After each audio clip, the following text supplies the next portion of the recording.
Resilience is all right. Okay, let me just okay. So resilience is the second, greatest principle in the world, according to me, whatever that means. It's the second most powerful skill anybody's ever taught me is to see my problem as my best friend. I'll never forget, I was in graduate school.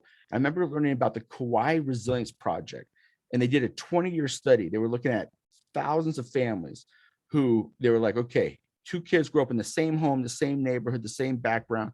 One kid makes it out, the other kid doesn't make it. I saw this in my own family. I was able to become a national advocate, give a commencement speech at Johns Hopkins. I got invited to the White House, do all this stuff. And then I have other siblings that spent time in prison. I have a homeless sister right now. We grew up in the same home, same neighborhood, same background, same environment. Why was I able to make it out and my siblings weren't? And all of you are right now thinking about scenarios, I'm sure, in your own heads where you saw this. So I'm one of these crazy people. I wanted to answer that question. What's the X factor? So they did a 20-year study and they found the ability to see your problem as your best friend is the X factor. Everybody catch what I just said? The ability to see the opposition, the suffering as a fuel source, as your best friend. I was like, what? I've never had a problem that I considered my best friend. Every problem I've ever had has made me angry, sad, frustrated and stuff, depressed. I have an anxiety disorder, all this stuff. I'm like, I never saw anything good from suffering, right? And so at 50 years old, I have a very different view of planet Earth. So the second most powerful thing anybody taught me was to see my problem as my best friend. I went to Greenleaf, my publisher, and I said, I want to name my book Resilience, the second greatest principle in the world. They laughed at me. They said, Christian, nobody cares what the second greatest principle is. In America, they want to know what? The number one principle. So the Beatles got it right when they said, all you need, hold on, let me get this thing to switch, hopefully. Oh man, my computer is frozen up here. Hold on. There we go. They said, all you need is love.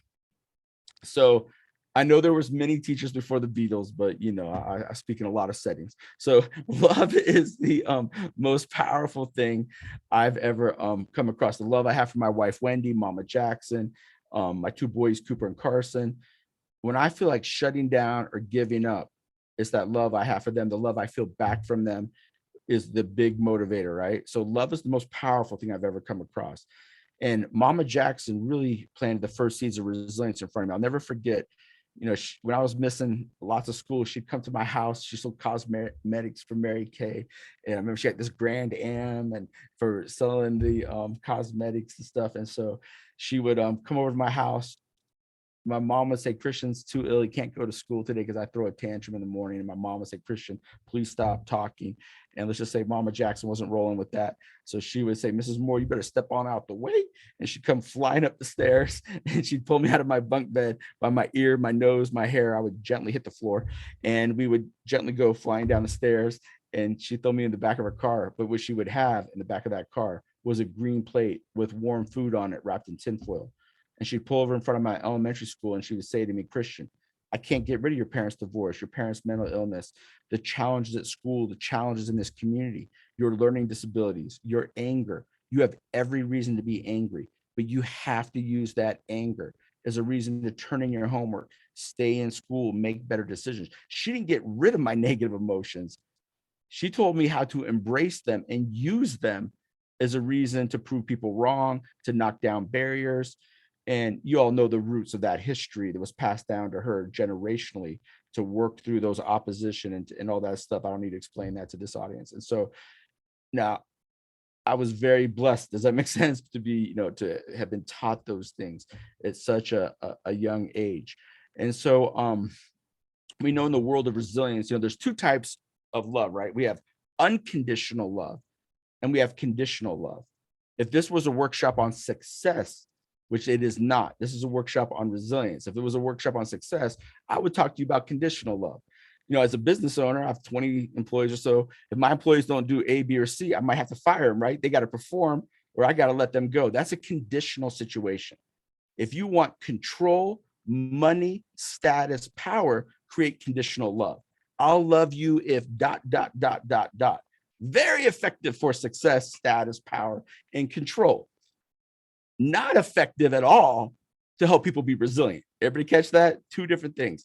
To help people be resilient, we have to approach them from an unconditional standpoint, where we let them know, again, which I've said 10 times during this workshop, they have value and worth, whether they succeed or whether they fail. I remember Mama Jackson would say to me all the time, Christian, when you end up on death row, the only person that's going to be visiting you is me. And I knew she was serious about that. That's next level unconditional love. And by the way, as I've been through some things in life and made some mistakes, the person who's always showed up for me is Mama Jackson, unconditional, hands down, through the ups and downs of life.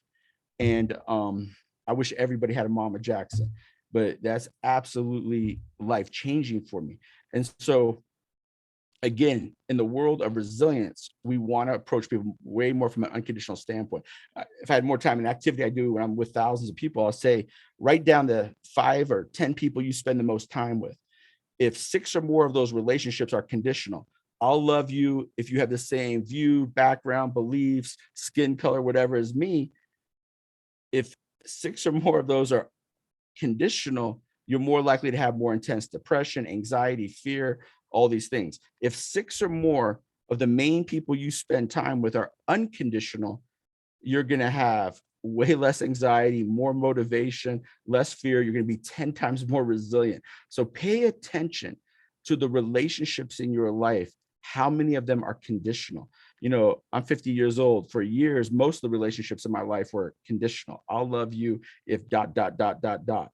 At 50 years old, anybody I spend a tremendous amount of time with, I make sure they're unconditional. And I tell you, my friends, I travel all the time. I got this crazy lifestyle. So I'll say, look, I'm going to be there for you, and then I'm going to let you down because I'm the worst friend in the world, because I'm literally trying to save the planet. I work 100 hours a week. I do these different things. So I'm gone a lot. I have a crazy life. And so I told all my close friends, this is what it's like being my friend. I need an unconditional friend, and I'm going to be there for you through the ups and downs and vice versa. I have the most amazing group of friends now because they're all unconditional. If I would have understood that years ago, my life would have been 100 times easier. Everybody catch that? You can set that boundary and just say, I'm not rolling with conditional friends or whatever. You know what I mean? A lot of times my family's conditional, but my friends are unconditional. Everybody catch that? That I spend time with. So just a powerful, powerful thing in resilience. So the first thing you have to be resilient is suffering. The second thing you want to do to start bouncing back is make sure you're around more people who are unconditional than conditional. Everybody catch that? That's the next thing. The next thing we have to do to be resilient is we all have a switch internally that we can flip. And really, resilience starts with a question. You have to say to yourself, how do I use this suffering? How do I use this opposition as my best friend? Until you ask yourself that question, oftentimes resilience is not going to kick in. So everybody catch that? It literally starts with asking yourself, how do I use this suffering? How do I use this fuel as a source? Let me show you how we start to teach this to students. I use a metaphor here of a battery, and I'll say, look, can you charge a battery with just a positive connection? A third grader will usually say, no, you have to have positive and negative, to charge the battery. And I'll just walk them through, you can't charge a battery with just a positive connection. You can't charge a battery with just a negative connection. We know it's the combination, right, of the positive and negative coming together. Well, I spent 8 years in college, $65,000 being trained in something called positive psychology. What we say to ourselves is going to lead to our actions. It's going to lead to our behaviors. So we probably just want to say positive things to ourselves. That's important. But I started reading, when I was traveling all the time, I started reading hundreds of biographies, and I would highlight the minute a person started to change. And guess how much positive self-talk I saw?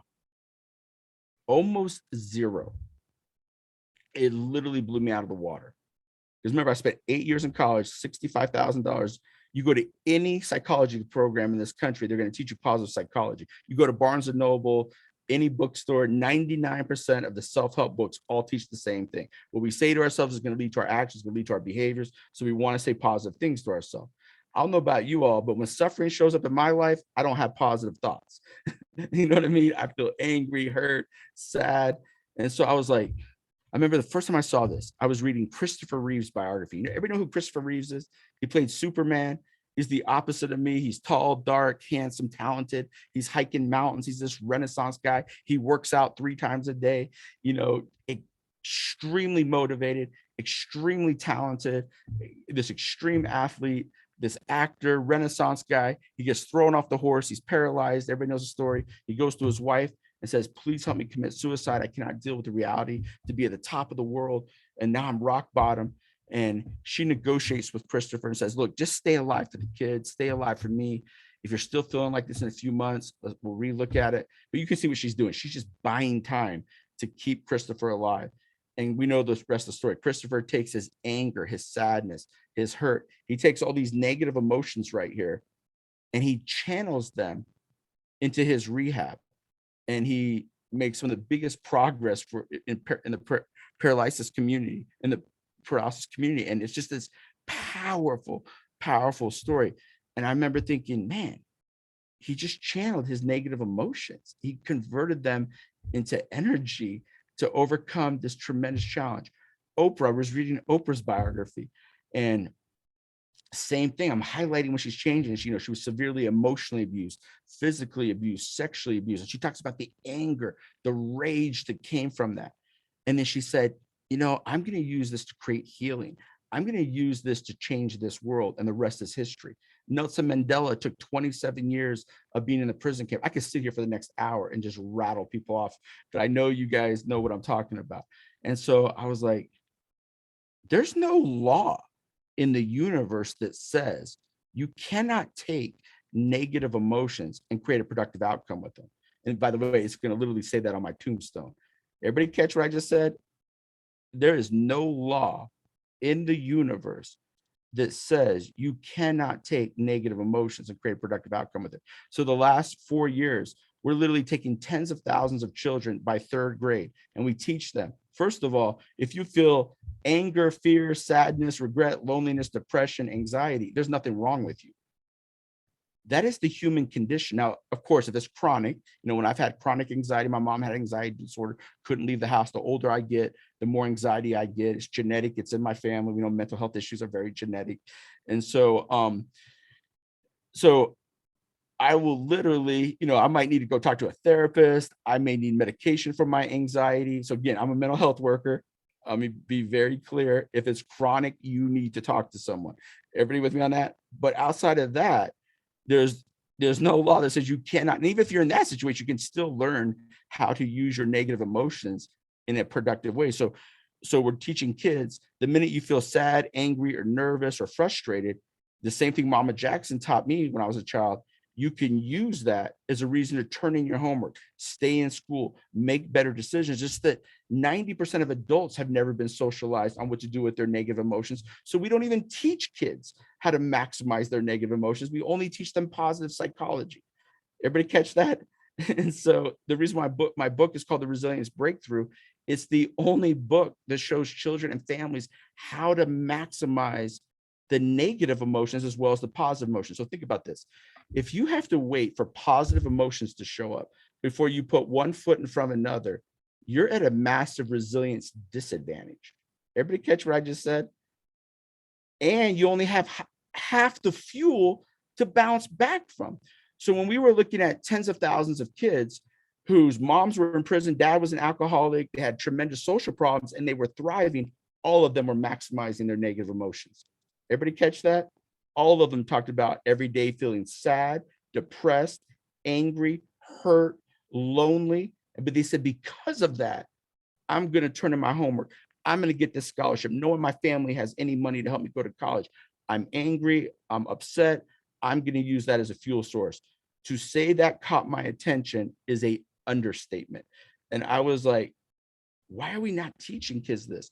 And so again, if you can access both your positive and negative emotions as a fuel source, you have twice the fuel to be resilient. Everybody catch that? You're actually at a massive resilience disadvantage if you have to wait for positive emotions to show up. So the first thing you have to do to be resilient is you have to have suffering. The second thing you need to do is be around as many people who are unconditional versus conditional.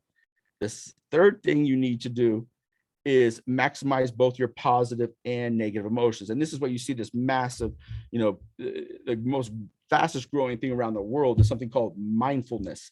And the reason why mindfulness is so powerful is because the ability to just sit, close your eyes. We all know you do not control thoughts. If I tell you not to think of a pink elephant, you're thinking of a pink elephant right now because thoughts just jump into your mind. And every day you're going to have 40 to 60,000 thoughts that are somewhere between positive and negative.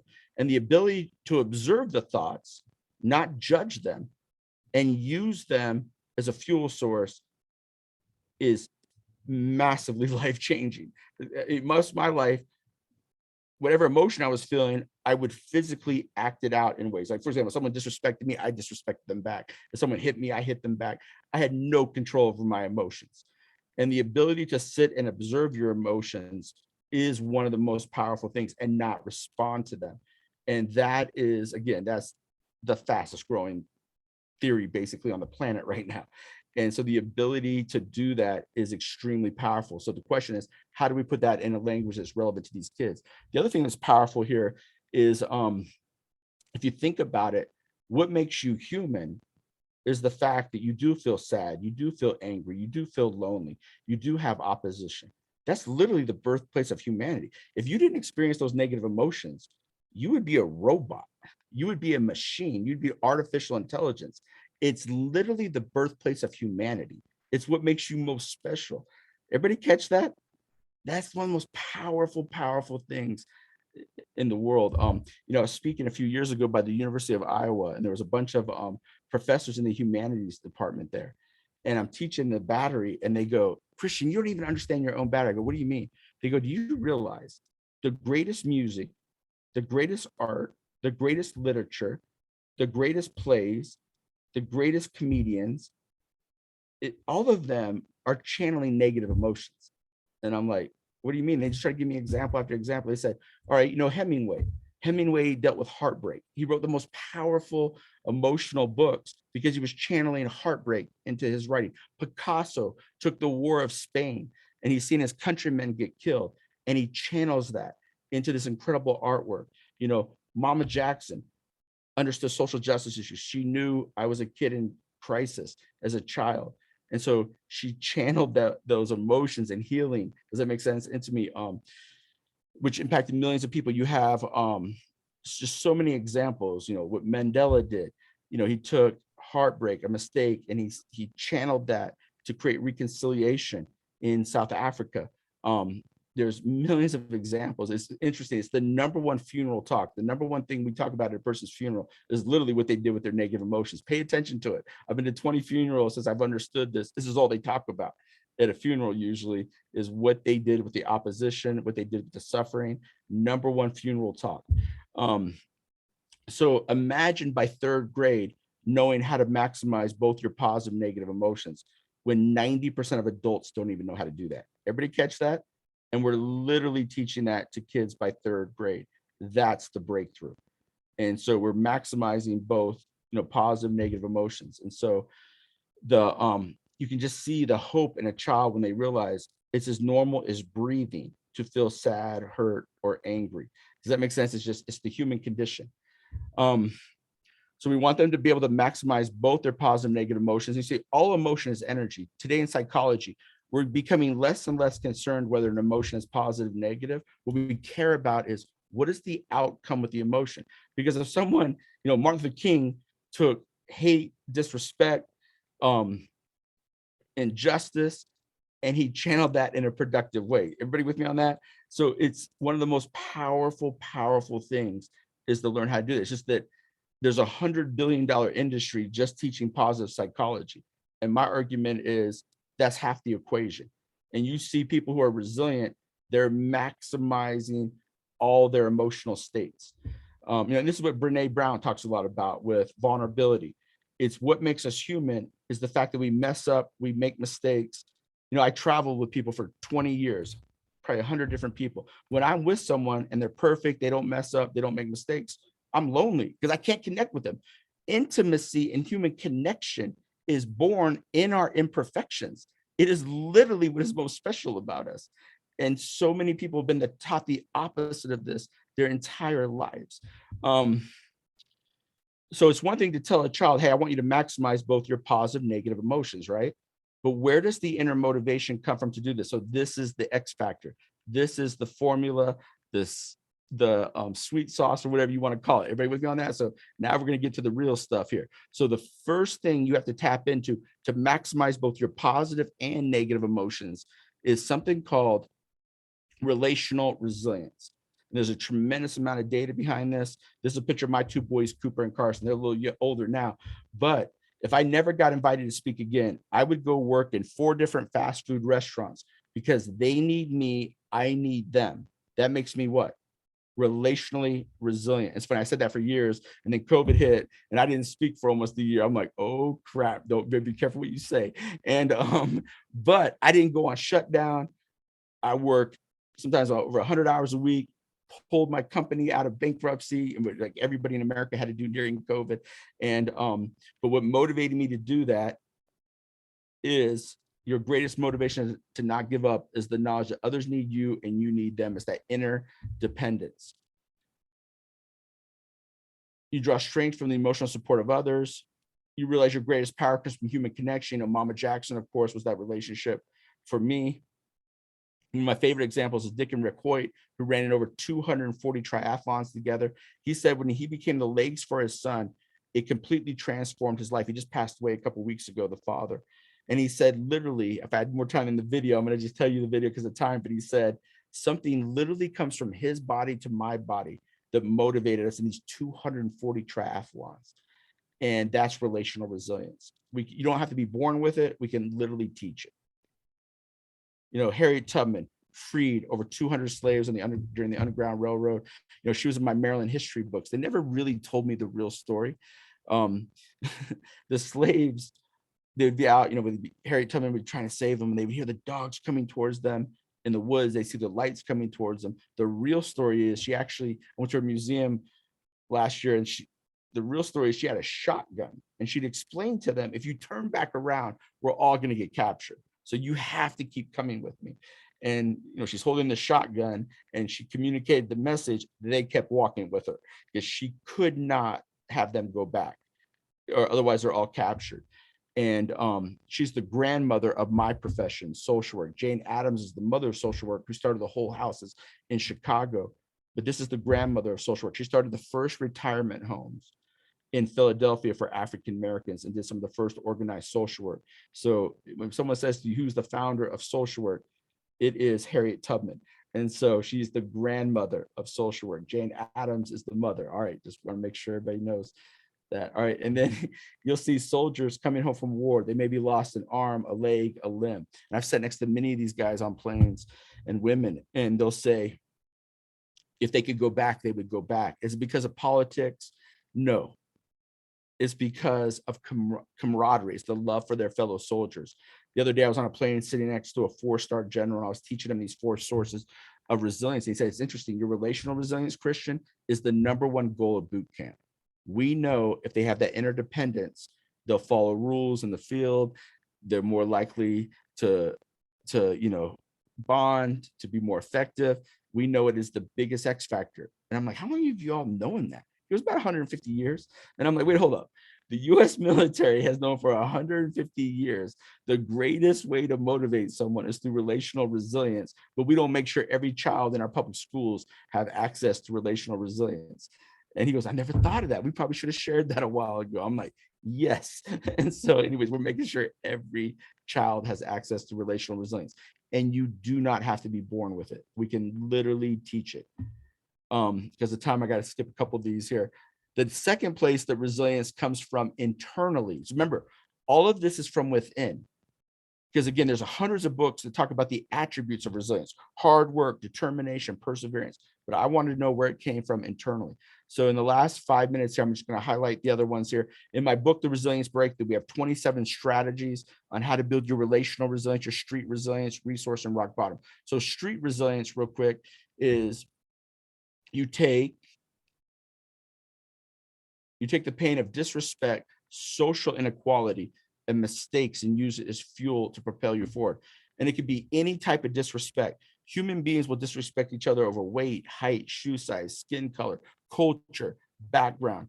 The ability to use disrespect as a reason to put one foot in front of you gives you a massive advantage. So we looked at tens of thousands of kids, again, who had high trauma, who had dealt with tremendous challenges, and they were highly resilient. All of them talked about, because I was told I couldn't go to college, because I'm from this poor family, because my mom's in prison, I'm angry. I'm going to use that as a reason to turn in my homework to get the scholarship to Johns Hopkins. I've had these conversations with thousands of kids in these situations. But problem was, the first 20 years of my social work career, I never worked with that population. I work with people with trauma who are crashing. Does that make sense? That's who comes into my office for therapy. But what we did is we studied the population that has tremendous trauma and is thriving. All of them tap into relational resilience. All of them tap into street resilience. I had a professor who came to me in college and said, Christian, if you can get a college degree, my degree is worth less. I literally walked home sobbing off that college campus. About 15 years later, I found out that professor now is teaching out of 2 college textbooks, where Why Try, My Resilience, we're in the textbook as evidence-based RTI, PBIS. So he actually has to lecture on my theories now. So you might think, well, okay, Christian, being a little arrogant, cocky right now. No, I'm not. I'm being street resilient. You told me I'm not even good enough to be on this college campus. Now I'm in the textbooks. You gave me all the motivation I needed. Everybody with me on that? There's always going to be haters on planet Earth. The ability to use hate as a fuel source is powerful. And that's the power we know Dr. King understood during the civil rights movement, to come back with hate, with nonviolence, and to channel that hate with love is the X factor. And that's the power we all know of the civil rights movement. You convert the pain to the energy to create productive outcomes. You direct your hurt and anger towards a cause rather than an individual. Mothers Against Drunk Drivers is a powerful example of street resilience. Because of time, I'm gonna skip a couple of these. Mandela, powerful example. Rosa Parks refusing to sit on the back of the bus is a powerful example of street resilience. And then and I know I'm singing to the choir, you all know what street resilience is. The third place that resilience comes from is something called resource resilience. And that's where you maximize your talents, your abilities, your resources. For example, I had 2 talents growing up. I could talk nonstop. I could draw really good. Today, I make a living through nonstop speaking and taking everything in mental health and making it visual.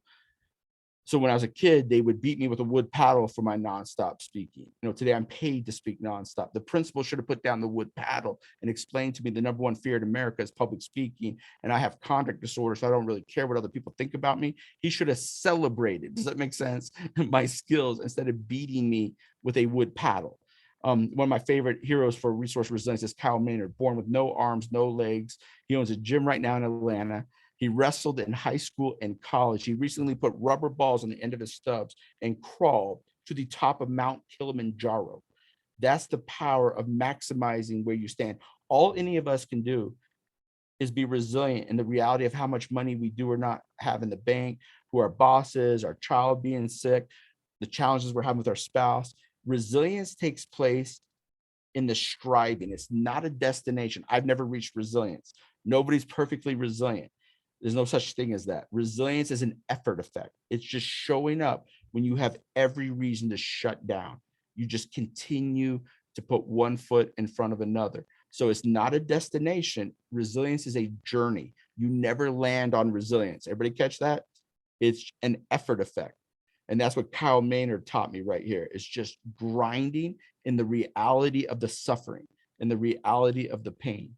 And then the last place resilience comes from, and I'll be done, is rock bottom resilience. And that's when you have every reason to give up. You're able to flip that switch. You say to yourself, how do I use this suffering? How do I use this pain as my best friend? All of us have our own personal rock bottom. If I was your therapist, I'd figure out what the worst moment of your life is, and that would show you step by step how to maximize that suffering, how to make sure you're around unconditional people, make sure that you know how to flip that switch, see your problem as your best friend, ask yourself, how do I use this suffering as a resource? And then to maximize both your positive and negative emotions, to tap into relational resilience, street resilience, resource, and rock bottom resilience. That's the goal, that we make sure every child, imagine if every child you work with, and what would happen in communities and schools if all the tremendous, in combination with community and schools taking care of some of the basic needs and supports, and in combination with that, we made sure every child that is touched by community and schools has access to evidence-based resilience. And I wish I could meet with Mr. Bill Milliken again and talk to him about, I didn't have resilience when I first met with him. Does that make sense? Years ago, the founder of Community and Schools, the resilience wasn't there. And so, hey, he was there for me. He supported me. I don't know, is he still alive? I don't even know if he's alive. Or anybody know the founder there, if he's still rolling? All right, that's good. All right, good. I need to go to DC and meet with communities and schools sometime. But anyways, you guys are my heroes. Thank you for all you do to reach so many students like me.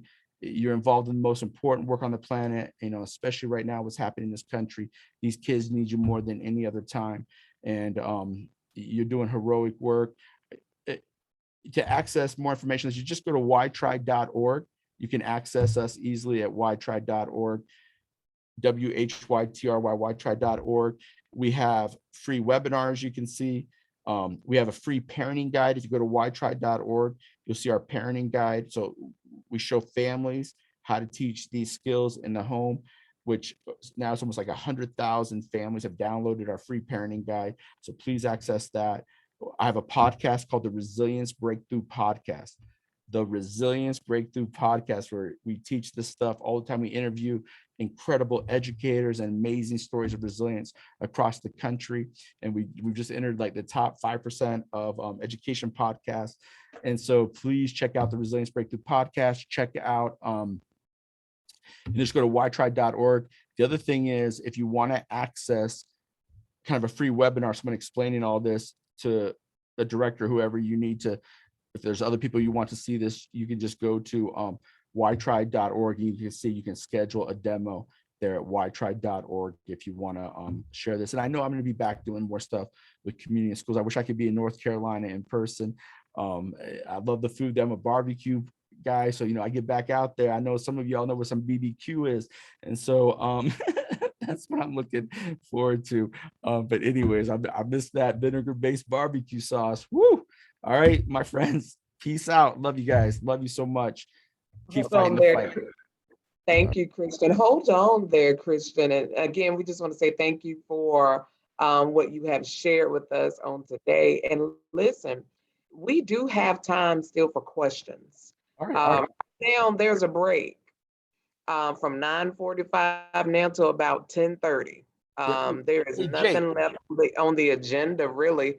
Hey, I'm gonna have Jake pop over here. Jake, pop into the room here with me, because I'm gonna introduce Jake. I'm gonna have him share his contact. He coordinates everything in North Carolina. So I'm gonna have Jake pop into the room, and then we'll both answer questions and stuff. And so this guy has reached literally tens of thousands of kids across this country. He's one of my heroes. I'm the hot air. I'm gonna grab Jake to come in here. Here's where the rubber hits the road. But let me just interject real quick. If anyone does have to leave, if there's something else that you did want to do, there's no problem. But for those of you that can stay on. Yeah, this is Jake right here. He's the North Carolina expert, man. So he does a lot of advocacy work throughout the state there. So I put my email in chat. So if anybody does have questions, shoot me an email. I can get you the parent guide that Christian talked about. We can do demos, answer any other questions. Another thing I'm gonna do, because I can tell I'm talking to like 50 Mama Jacksons out there. It's very obvious. So I also have to give, she would be mad at me if I did not give you all a free copy of the book. So I'm going to give you a free copy of my book, The Resilience Breakthrough. Do not tell any other organization that, or I'm in trouble. But the link to the same thing. So shoot me an email, and I will make sure that I get you the parent guide and a copy of Christian's book, ebook. So we'll do that. We'll give you the ebook to everybody, and you can access that. So I'm excited for y'all to get that. So that will be cool. All right, any questions? I'll answer questions. I'm here for a little bit. I have to do like 3 presentations today. And so but my next one is so early. My next one isn't for like 2 hours. So fire away. If anybody has any questions, concerns, anything, let me know. I'll be over there. Okay, yep. Thanks, Jake. Thanks, man.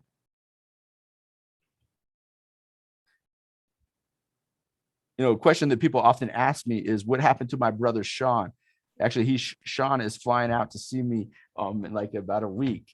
And Sean, you know, it's interesting. When I was in school as a kid growing up, I don't share this very often, but when I was a kid, he helped me get through school. Let's just say that a lot. He knew I couldn't read. I had all these challenges since elementary school, kind of took me under his wing, helped me out tremendously. And he ends up going into Desert Storm, joins the Army, goes to Desert Storm, way more academic than me, way smarter. He could become a doctor, anything. And it's interesting. We were in Maryland a few months ago, and he was speaking with me in a school system, and he was sitting there with me, and everybody's, hey, we want Sean to come up here at the front of the room. And he just came right out and said, look, I had no idea my ability, my potential. So I was in the military, had a lot of success in the military, came back, got a great job working for Verizon and stuff. But he said, yeah, I was 100 times more academic than Christian. He's like, I don't even know how he does this, but but it was just a powerful thing for him to just share and talk about. We got to give these kids understanding and hope so much earlier than many of these kids get. So Sean is a big advocate of that, and the real requirements to go to college and stuff. He speaks out about that all the time. The other thing I'll share with you is amazing the other day. So we're working on a documentary film right now about resilience, and we're telling some of my story in resilience. I'll have to get some pictures here pretty soon, but we just filmed the scene of Mama Jackson coming flying out of her house in this blue bathrobe, right? And so we had this young kid playing me, and this incredibly beautiful African-American woman who's very powerful, has just incredible woman. And so they're working for a couple of days on a couple of scenes that we're doing from my childhood, and it's likely going to be on Netflix here pretty soon and stuff in about maybe 6 months or so. And so we're going through the story, and the kid who's playing me is from a place in Utah called Park City, Utah, and he's been around very few African-American women.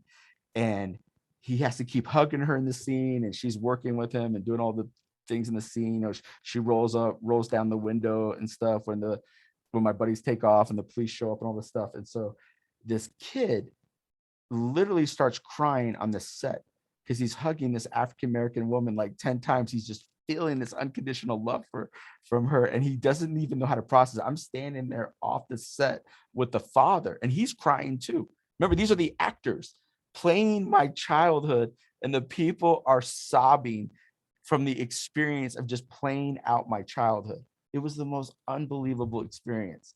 And that just happened, about a week and a half ago. And it was just amazing to see that. These are the actors. It was just unbelievable. Hopefully that makes sense in the context of it. But it was funny because I said to the little kid, I said, have you ever hugged an African-American woman before? He's like, no. I don't know what I'm feeling right now. This is powerful. And I'm just like, this is fascinating. I just wish every child in this country could experience something like that. You know what I mean? You could literally wipe out so much misunderstanding. And we all know it's exposure is the biggest X factor. One thing I'll share with you too, I'm writing a book right now called and if anybody has any questions, pop in, ask. There's a quick question. You have a question in the chat box, Christian, and it comes from Phyllis. Yeah. She's asking if you and Jake could share the difference between the two programs, Why Try and Resilience for You, because they're staff that use both. Go ahead, Jake, if you want to share that. So the main differences, Why Try are the keys or the skills of resilience, right? Like Christian was saying, choices have consequences. We got to remove our labels. And the resilience program are those internal sources, right? Relational resilience, street resilience. So that's kind of just a basic framework on the difference between the two. If we had more time, I could obviously do the demo on both, but if anybody does have those questions, Renee and I spent some time on the phone a few times kind of going through the differences, and it was an hour-long conversation. So we could definitely go for a while talking about the differences between the two. They are two completely different programs, but at the same time, they unify each other.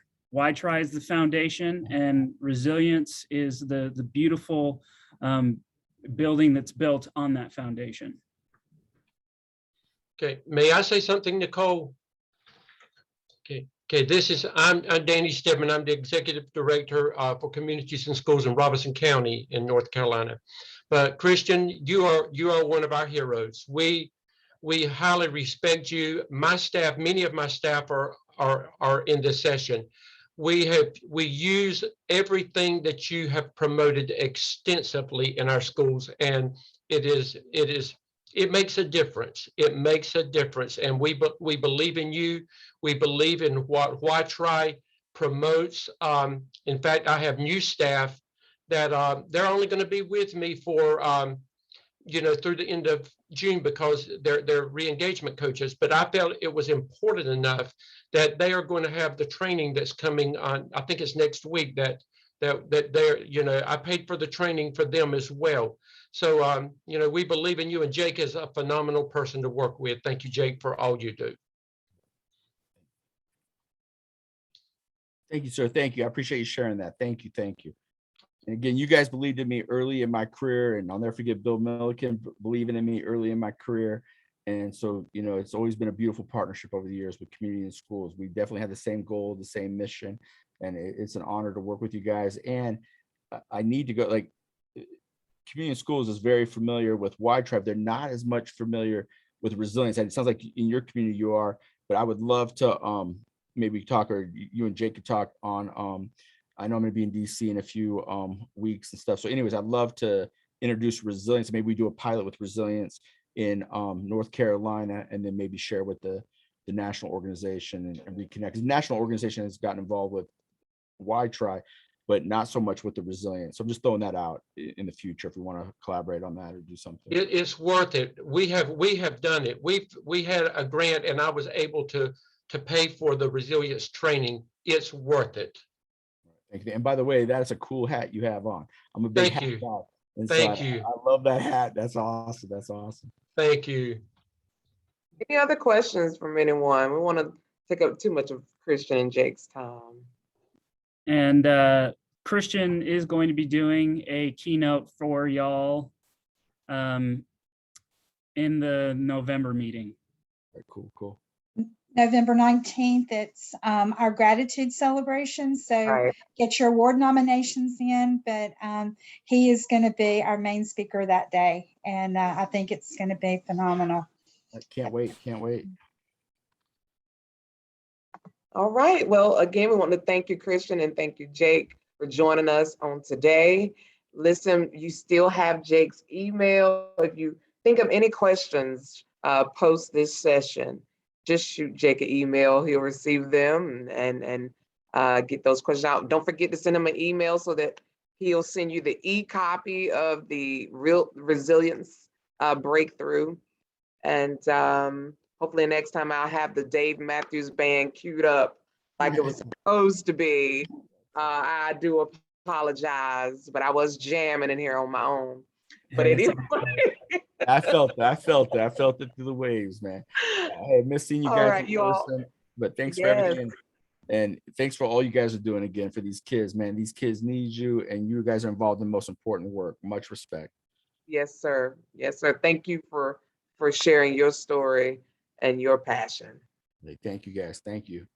Talk to you guys soon. Have a great rest of the day, everyone.